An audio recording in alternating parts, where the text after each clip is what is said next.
বৃহস্পতিবারই SSC কে 7 দিনের মধ্যে এই দাগিদের তালিকা প্রকাশ করার জন্য নির্দেশ দেওয়া হয়েছিল। তারপর গতকাল টান উত্তেজনা, দিনভর অপেক্ষার পর শেষ পর্যন্ত রাত 8টা নাগাদ মোট 1804 জনের দাগিদের তালিকা প্রকাশ করা হয়। যদিও সুপ্রিম কোর্টে এসএসসির আইনজীবী জানিয়েছিলেন যে সিবিআই 1900 জন দাগিদের তালিকা দিয়েছে, কিন্তু গতকাল যে লিস্ট প্রকাশিত হয়েছে তাতে এসএসসির তরফে প্রকাশ করা হয়েছে, তাতে নাম রয়েছে 1804 জনের। যদিও শুধুমাত্র নাম, রোল নাম্বারে উল্লেখ করা হয়নি এই লিস্টে যে তারা কোন বিষয়ে শিক্ষক শিক্ষিকা বা কোন স্কুলে শিক্ষকতা করতেন।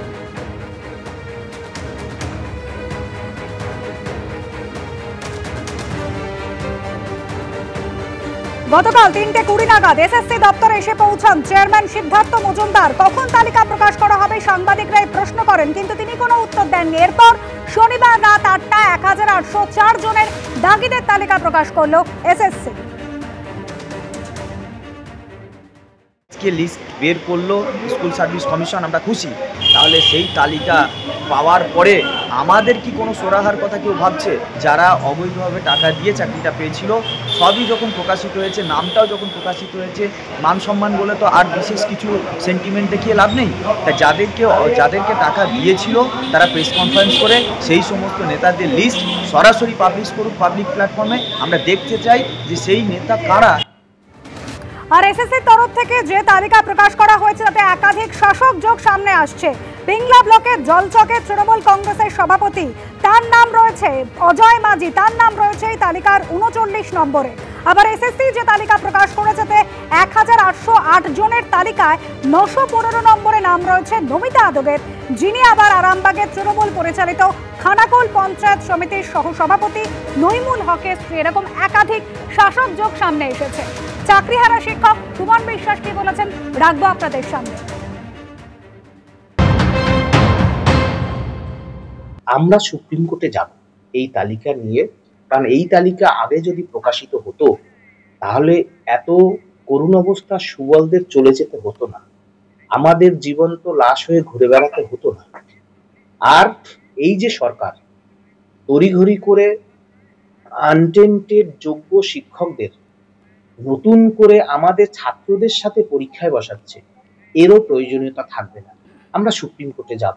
দাগি তালিকায় একের পর এক শাসক যোগ। 39 নম্বরে নাম রয়েছে পশ্চিম মেদিনীপুরের সবংয়ের মোহার ব্রহ্মময় হাই স্কুলের শিক্ষক অজয় মাঝি, যিনি পিংলা ব্লকের জলচকের তৃণমূল কংগ্রেসের সভাপতি। তাকেও ফোনে যোগাযোগ করা হয়েছিল, কিন্তু বিষয়টি তিনি এড়িয়ে গিয়েছেন।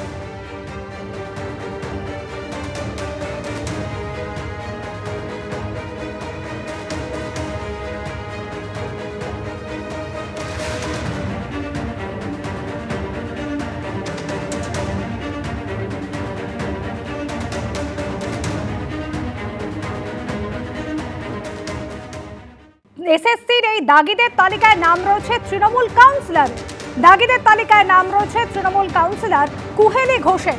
রাজপুর সোনারপুরে তৃণমূল কাউন্সিলর কুহেলি ঘোষ যোগ্যতায় চাকরি পেয়েছে। তালিকা চ্যালেঞ্জ করে হাইকোর্টে যাব। কমিশনের দাগিদের তালিকা প্রকাশের পরে এমনই দাবি করেছেন তৃণমূলের এই কাউন্সিলর।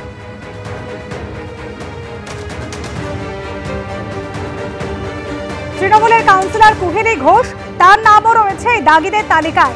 এই তৃণমূল কাউন্সিলর রাজপুর সোনারপুরের এই তৃণমূল কাউন্সিলর কুহেলি ঘোষ, যদিও এই দাগিদের তালিকা প্রকাশের পরে তিনি বলছেন যে নিজের যোগ্যতায় চাকরি পেয়েছে, এই তালিকা চ্যালেঞ্জ করে হাইকোর্টে যাব। কমিশনের দাগিদের তালিকা প্রকাশের পরে এমনই দাবি করেছেন তৃণমূলের কাউন্সিলর। একাধিক তৃণমূলের আত্মীয় বা তৃণমূল যোগ সামনে আসছে, যেরকম কখনো পঞ্চায়েত সমিতির সভাপতি স্ত্রী, আবার কখনো তৃণমূলের সভাপতি এই নমিতা আদক, তার নামও সামনে এসেছে। তালিকায় 915 নম্বরে নাম রয়েছে তার। এই নমিতা আদক আবার খানাকুলের গৌরহাটি দুর্গাদাস বালিকা বিদ্যালয়ের অঙ্কের শিক্ষিকা। এছাড়াও তৃণমূল কাউন্সিলর রাজপুর সোনারপুরের তৃণমূল কাউন্সিলর কুহেলি ঘোষ, তার নাম রয়েছে এসএসসির প্রকাশিত দাগিদের তালিকায়।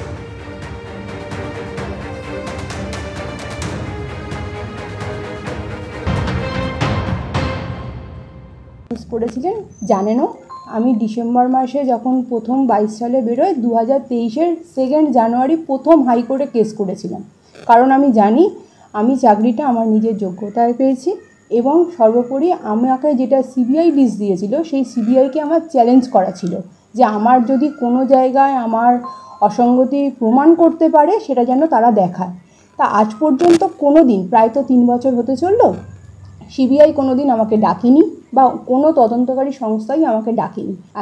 আবার এসএসসিকে নির্দেশ দেওয়া হয়েছে যে এই তালিকা প্রকাশ করার জন্য। তা সেই তালিকায় আমার নাম আছে, কিন্তু কেন নামটা আছে আমি এখনও আমার কাছে ক্লিয়ার নয়। কারণ আমার বিরুদ্ধে কোনো অভিযোগ হওয়া মানে আমাকে তো অভিযোগটা প্রমাণ করে দিতে হবে যে আমি সেইটা করেছি কি না। পুনরায় আবার আগামী সোমবার আমি হাইকোর্টে আবার নতুনভাবে কেস ফাইল করছি। দেখা যাক বিচারে, আশা করি সঠিক তথ্যটাই উঠে আসবে।